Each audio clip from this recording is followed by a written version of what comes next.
Hey, this is Troy with TCJ. We're at 3594 Southeast Sherman Street in Southeast Portland.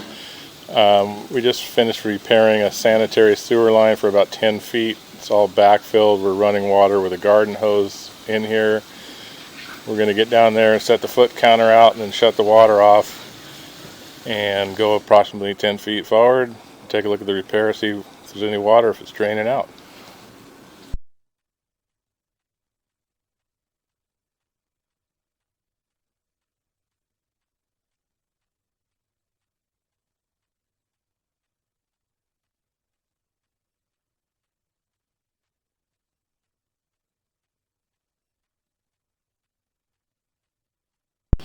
Alright, we're at the bottom of the clean out now. We're going to go forward to the end of our repair.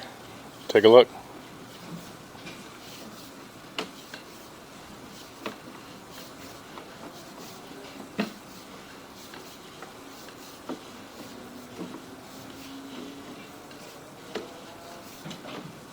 Well, that's the end of our repair. We're in old pipe and everything looks great.